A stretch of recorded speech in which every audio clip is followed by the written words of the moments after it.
잠깐만, 그러면 다음 금리 변경일에는 무조건 내린다는 얘기네? 라는 취지로 엄청난 기대 수요가 또는 대기 수요가 폭발하게 될 수 있다.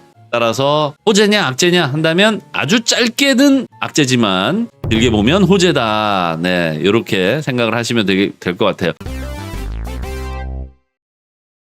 네, 보자 형님 누님들 반갑습니다. 어제 새벽에 우리 의사록이 드디어 이제 배포가 됐습니다. 지난 앞선 5월 의사록이었죠. 5월에는 금리가 동결되었었고, 동결된 의사록이 어제 새벽 시간에, 정확하게는 오늘이죠. 오늘 새벽 3시에 배포가 됐습니다.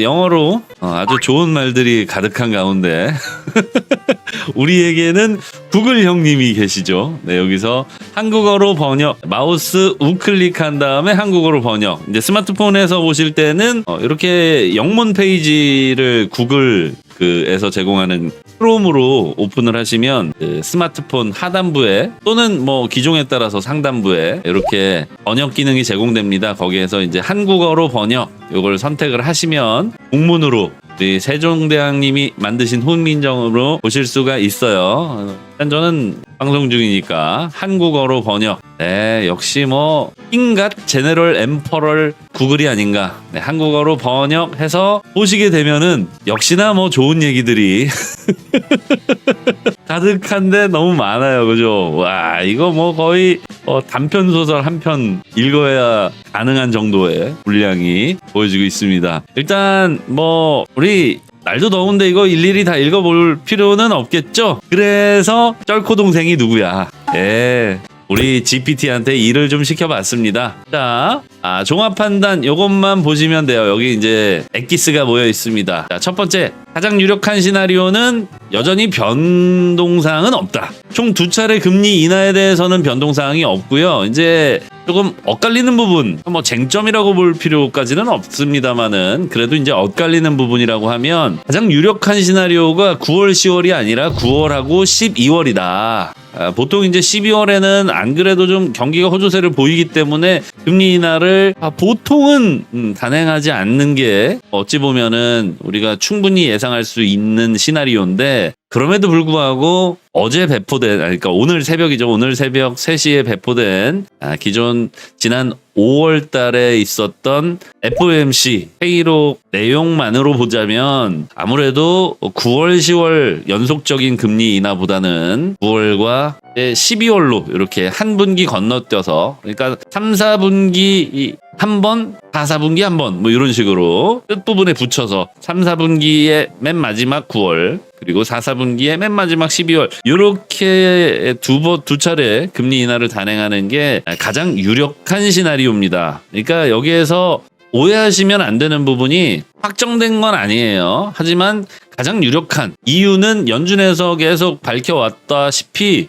올해는 2차례 금리 인하를 더 단행하겠다. 네. 근데 만약에 요번 달이 아닌 경우엔 그러면 9월, 10월, 12월 이렇게 3차례 연준 회의가 열리게 되는데, 금리 결정이 있게 되는데, 그렇다면 9월, 10월이냐, 10월, 12월이냐, 9월과 12월이냐, 이 중에서 9월과 12월 금리 인하 가능성이 가장 어찌 보면 높다. 그리하여 유력한 시나리오다. 라는 게 이제 첫 번째 요점이고요. 두 번째 요점은 앞서서 말씀드렸다시피 쟁점이라고 볼 수 있는 9월과 12월이 아니고 9월과 10월에, 그러니까 10월에도 중간 인하 가능성은 항상 열려 있다. 이거 보통 파월 형님 나와서 말씀하실 때 뭐라고 얘기합니까? 네.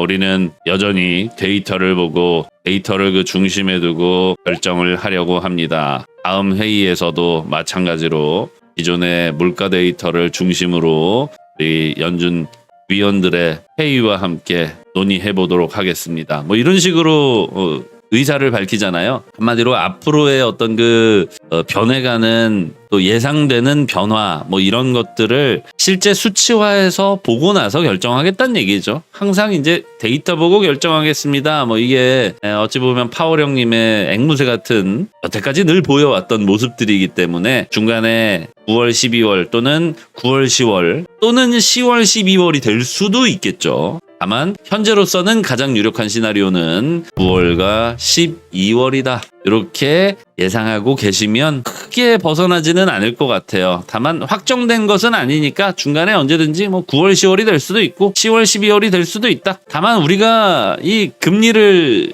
이렇게까지 신경 쓰는 이유는 뭡니까? 바로 유동성인데, 유동성의 증가는 뭐 거의 지금 예정이 되어 있고 지금 그 어느 때보다도 높은 수준이죠. 다만 이제 관세가 계속해서 시장의 불확실성으로 남아는 있기 때문에 또 픽스가 된다면 10월 인하에 대한 주장은 또 그런 의견들은 또 이렇게 묻힐 수도 있겠죠. 다만 현재까지는 그렇다. 네. 그러면 9월 달에 인하한다 또는 9월과 12월 가능성이 높다. 이게 가장 유력한 시나리오다. 이 전제로 본다면 여러분 요번 달 말에 진행이 될 금리 결정일에는 FOMC죠. 금리 결정일에는 금리 인하를 기대하셔서는 안 됩니다. 다만 요번 달 말에 금리가 동결된다라고 하면 아무래도 실망 매물은 좀 나올 수 있지만, 이게 이제 반대로 해석해 보면 잠깐만, 그러면 요번 달에 안 했으니까, 즉 7월 달에 금리 인하 안 했으니까 9월에는 무조건 하는 거네, 이런 심리적인 기대 수요가